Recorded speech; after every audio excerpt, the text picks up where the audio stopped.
Sayyidina Hasan dan Husain kalau dakwah penuh dengan hikmah, bijaksana dengan arif. Bukan ini mah main serang-serang kayak perang saja, ceramah bawa pedang. Terus apa lagi? Itu apa namanya? Sweeping. Hancurkan tempat kemaksiatan. Tidak seperti itu. Bagaimana caranya? Bil hikmati wal mau'izatil hasanah. Kalau dia ngaku cucu Nabi, dari hal yang sepele seperti itu aja. Bagaimana caranya tidak menyakiti orang? Silahkan kamu kritik pemerintah, tapi jangan kau togut-togutkan pemerintah, kan seperti itu. Nah, itu adalah gambaran di mana Sayyidina Hasan dan Husain memberikan contoh, wabil khusus buat zuriyah-zuriyah yang selalu mengaku dirinya mengalir darah Rasulullah. Loh, lihatlah cara dakwah Sayyidina Hasan dan Husain. Di dalam proses pembedahan Nabi Muhammad oleh malaikat Jibril ini para ulama berbeda pendapat. Tapi yang masyhur, Kanjeng Nabi itu pernah dibedah dadanya sampai 4 kali. Pertama, Kanjeng Nabi ketika umur 4 tahun. Itu adalah kejadian yang sangat luar biasa, tapi bukan mukjizat namanya. Ini irhas. Jadi kita harus paham, irhas itu adalah suatu kejadian yang sangat luar biasa untuk orang-orang yang akan menjadi calon nabi. Sebelum diangkat menjadi nabi dan rasul, itu irhas. Ketika 4 tahun pertama kali. Yang kedua, Nabi Muhammad dibedah dadanya ketika umur 10 tahun. Artinya mendekati taklif, mendekati balik. Yang ketiga, Nabi Muhammad dibedah kembali oleh malaikat Jibril itu ketika umur 40 tahun, diangkat sebagai rasul. Kalau Nabi kan 25 tahun. Dan yang terakhir, yang keempat, Kanjeng Nabi dibedah kembali dadanya ketika beliau mau Isra Mi'raj, itu umur 51 tahun. Ini yang masyhur menjadi kaul para ulama. Alasannya apa? Ingat, Nabi Muhammad ini adalah bashar, lakal bashar. Muhammad ini manusia, tapi tidak seperti manusia yang lain. Yang dimaksud dengan maksum di sini bukan berarti Nabi Muhammad tidak mempunyai sifat buruk dan sifat yang tercela. Makanya ada proses di situ pembedahan, di mana Allah memerintahkan malaikat Ijrail untuk membuang sifat iri, dengki, hasud, sombong, riya, takabur dan lain sebagainya. Digantilah dengan hikmah dan ilmu dan akhlakul karimah. Ini ada proses.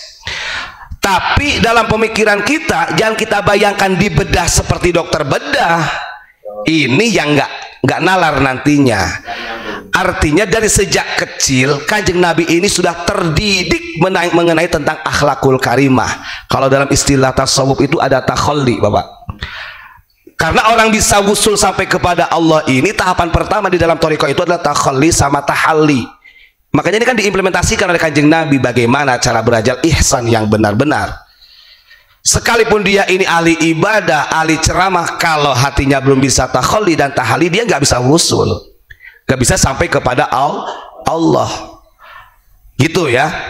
Ada proses.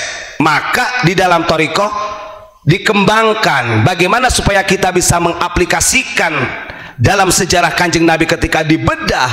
Artinya perlu ada dokter hati. Tadi disampaikan oleh Ustaz Mujib, berarti guru mursyid, kan begitu. Makanya jangan digambarkan seperti dokter bedah yang lainnya. Karena Kanjeng Nabi ini dididik dari mulai kecil. Jangan kira, maka orang dulu itu sempat orang kenapa tidak percaya bahwa Nabi Muhammad ini seorang rasul pilihan, karena satu tidak terlihat sekolah, gak bisa baca yang katanya. Justru yang mendidik Nabi Muhammad langsung diperintahkan oleh Allah, yaitu malaikat Jibril. Kan begitu. Makanya tidak ada satupun manusia yang tidak berproses. Kanjeng Nabi sampai maksumnya seperti itu. Kanjeng Nabi sampai mempunyai mujizat yang terbesar Al-Quran, sampai di Isra dan Mi'rajkannya oleh Allah, tetap ada proses. Ini kan kadang-kadang ada orang yang memang gaya-gaya laduni juga banyak itu, Pak. Gaya-gaya laduni mau mengalahkan Kanjeng Nabi. Ada proses.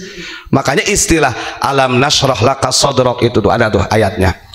Jadi Kanjeng Nabi dibedah ini menunjukkan ada pembelajaran buat kita. Tidak ada manusia itu yang langsung menjadi hebat. Bahasanya instan. Ya, yang instan ya Indomie aja tuh instan. Kan begitu. Ini kan banyak, Pak. Dari min dzurriyyatihi lah. Dari anak turunnya itu mereka itu nggak mau proses. Gak mau proses. Kanjeng Nabi itu loh, kalau kita lihat dalam Sirah Nabawi Ibnu Hisham, Masya Allah, hidup dari kecilnya sampai wafat itu nggak ada senang-senangnya. Boro-boro punya harta kekayaan, beliau tidur aja menggunakan pelepah kurma. Tidak seperti orang-orang yang gemar menyebutkan dirinya mengalir darah Rasulullah yang bermegah-megahan. Nah, kalau kita membahas tentang akhlakul karimah baginda dari mulai kecil, dan ingat, Kanjeng Nabi itu dari mulai kecil itu sudah menjadi buronannya orang-orang kafir Quraisy.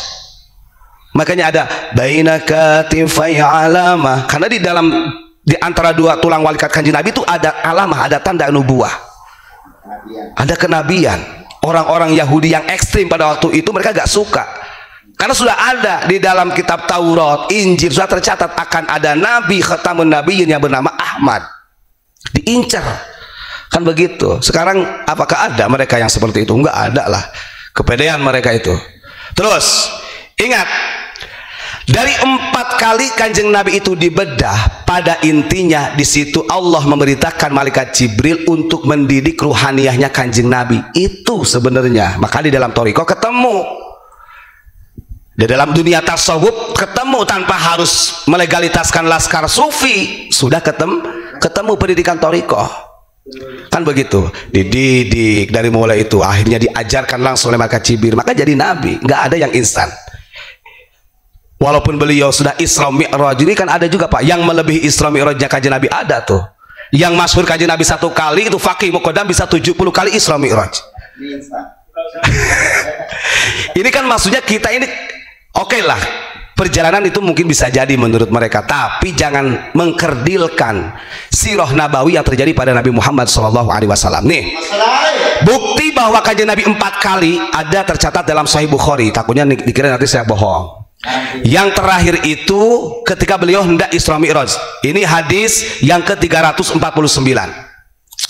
Anna Rasulullah sallallahu alaihi wasallam qala furija an saqfi baiti wa ana bi Makkah. Ketika Nabi Muhammad berada di Mekah, langit-langit rumahnya itu terbuka, tembus. Fafaraja fanazala Jibrilu fafaraja sadri. Kemudian datanglah malaikat Jibril dari atas langit-langit itu turun dan membedah dadaku, kata Kanjeng Nabi. Ini jangan digambarkan seperti di rumah sakit, jangan ya. Artinya dididik, dikeluarkan. Summa gosalahu bima'in zamzama. Hatinya itu dibersihkan oleh malaikat Jibril dengan air Zamzam. Ya. Summa ja'a bi tasti min dhahab mumtal'in hikmatan wa imanan. Kemudian beliau membawa bejana yang di dalamnya terdapat hikmah dan ilmu itu yang dituangkan ke dalam dadanya baginda Rasulullah SAW. Setelah dilepas sifat iri dengki, ria, ujub, sombong. Makanya Kanjeng Nabi itu nggak pernah, walaupun beliau ini seorang nabi, berani menghinakan orang lain. Wa ta'anu bil ansab, gak berani beliau. Menghinakan nasabnya orang lain gak pernah beliau. Makanya walaupun ingkana abdan habasyian, beliau rangkul. Walaupun itu budak yang warnanya kulit hitam, dirangkul. Artinya tidak rasis ya Kanjeng Nabi. Terus fa'abraghahu fi sadri thumma atbaqahu thumma akhadha bi yadi fa'araja bi ila sama'i dunya. Setelah diisi ilmu dan hikmah dadanya oleh malaikat Jibril, kemudian malaikat Jibril menutup kembali dengan rapat dan memegang tangannya dan dibawalah ke langit pertama, langit dunia. Ini ketika Isra Mi'raj yang keempat kalinya Pak ya. Falamma ji'tu ila sama'id dunya, ketika setelah sampai di langit yang pertama, qala li Jibril qala Jibril li khazis sama. Malaikat Jibril berkata kepada penjaga langit pertama, "Iftah," mohon dibukakan pintunya. Qala man hadza? Qala hadza Jibril. Akhirnya penjaga pintu langit bertanya, "Siapa engkau?" "Hadza Jibril." "Saya ini Jibril." Kemudian wa qala ma hal ma'aka ahadun? Apakah engkau dengan seseorang? Ditanya lagi ya sama penjaganya. Qala na'am ma'i Muhammad. Faqala ursila ilaih, apakah orang ini diutus oleh Allah untuk kesini? Ditanya lagi. Naam, kata malaikat Jibril. Nah, ini kejadian nyata yang dialami baginda Rasulullah. Artinya ada proses, tidak instan. Makanya Kanjeng Nabi nih, ini saya ingin memperjelas kenapa Kanjeng Nabi itu sangat mencintai cucunya Hasan Husain. Karena Sayyidina Hasan Husain itu langsung bawa asuhan didikan Rasulullah. Kalau ada orang yang selalu mengatakan kami ini adalah turunan Kanjeng Nabi melalui Hasan Husain, kalau tidak bisa mencontoh Hasan Husain, berarti dia khianat dengan Kanjeng Nabi Muhammad SAW. Satu, kasih contoh. Di dalam Al-Quran ada surat At-Tahrim ya, yang kalimatnya begini, firman Allah, ud'u ila sabili rabbika bil hikmati wal mau'izatil hasanah. Tadi kata Mang Mujib, jadi dakwah dengan hikmah. Karena Sayyidina Hasan Husain dari sejak kecil, terlepas dari didikan baginda Rasul, beliau sudah berdakwah. Nah, ini dakwahnya beliau jangan diaplikasikan dakwah di forum-forum. Ini kan anak kecil dididik takbir, kalau begitu bukan begitu. Dakwah hikmah ini ada dalam Sirah Nabawi itu ya. Nggak apa-apa, nanti ada yang mencibir silakanlah. Kalau saya kenapa? Karena di dalam hadis Nabi itu pengakuan baginda Rasul sendiri. Sayyidina Hasan Husain ini sangat mirip dengan kanjeng Nabi dalam bentuknya, dari dada sampai ke atas. Ini yang perangaiannya mirip dengan baginda Rasul itu dimiliki oleh Hasan. Dari ujung kaki sampai dadanya separuhnya itu Sayyidina Husain. Sehingga gambaran baginda Rasul itu terpatri di cucu Nabi yang bernama Hasan dan Husain. Kan begitu. Ini kan banyak Pak orang yang mengatakan mau itu Ba'alawi juga mereka nggak mau dia. Walaupun dia Ba'alawi di Ubaidillah bin Ahmad itu Al-Muhajir, tetap jalurnya Hasan Husain. Tapi secara praktek dakwahnya bagaimana? Pernah terjadi di dalam sirahnya itu. Masih kecil, umur belasan tahun, Sayyidina Hasan Husain ini sedang berjalan kaki mau melaksanakan sholat. Melihat orang tua yang sedang wudhu, dan wudhunya itu keliru. Wudhunya itu artinya ada anggota wudhu yang memang tidak terbasuh, tidak sesuai dengan apa yang dipraktekkan diajarkan baginda Rasul. Akhirnya kedua anak ini, Hasan Husain, walaupun beliau masih kecil, berinisiatif ingin memberitahu orang tua tersebut, tapi dengan cara supaya orang tua tersebut yang salah wudhunya tadi tidak tersakiti. Akhirnya Hasan Husain bikin sandiwara, berdebat. Hasan dengan Husain berdebat mengenai tentang cara wudhu yang betul yang diajarkan Rasulullah. Akhirnya kan rame. Setelah berdebat Hasan Husain ini, akhirnya si orang tua yang lagi wudhu melirik ke belakang. Kok ada anak kecil dua orang ini berantem masalah kaifiyah wudhu. Setelah si bapak ini melihat ke keduanya cucu Nabi Muhammad, akhirnya kata Sayyidina Hasan, mohon maaf Bapak, karena saya ini lagi mempermasalahkan masalah kaifiyah wudhu, dengan mohon izinlah jenengan jadi jurinya. Pendapat mana yang paling kuat sesuai dengan kanjeng Nabi wudhu itu, apakah saya atau Husain? Akhirnya lomba wudhu, Hasan wudhu, Sayyidina Husain wudhu. Akhirnya dilihatin, setelah selesai wudhu ditanya oleh Sayyidina Hasan, bagaimana Bapak, di antara kami berdua siapa yang paling sempurna wudhunya sesuai dengan Rasulullah? Apa yang terjadi setelah melihat kejadian itu? Seorang bapak tersebut, orang kakek tersebut nangis Pak. Setelah nangis dirangkul keduanya.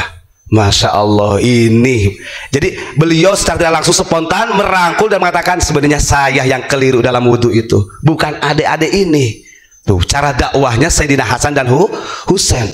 Maka tercatat Sayyidina Hasan dan Husain kalau dakwah penuh dengan hikmah, bijaksana dengan arif. Bukan ini mah main serang-serang kayak perang saja, ceramah bawa pedang. Terus apa lagi? Apalagi kalau itu biasanya di FI itu apa namanya? Sweeping. Hancurkan tempat kemaksiatan. Tidak seperti itu. Bagaimana caranya? Bil hikmati wal mau'izatil hasanah. Kalau dia ngaku cucu Nabi, dari hal yang sepele seperti itu aja, bagaimana caranya tidak menyakiti orang? Silahkan kamu kritik pemerintah, tapi jangan kau togut-togutkan pemerintah, kan seperti itu. Nah, itu adalah gambaran di mana Sayyidina Hasan dan Husain memberikan contoh, wabil khusus buat zuriyah-zuriyah yang selalu mengaku dirinya mengalir darah Rasulullah. Noh, lihatlah cara dakwah Sayyidina Hasan dan Husain. Begitu Bapak. Oh jelas itu contoh, ditempeleng sama Hasan Husain tuh orang-orang yang karakternya seperti itu.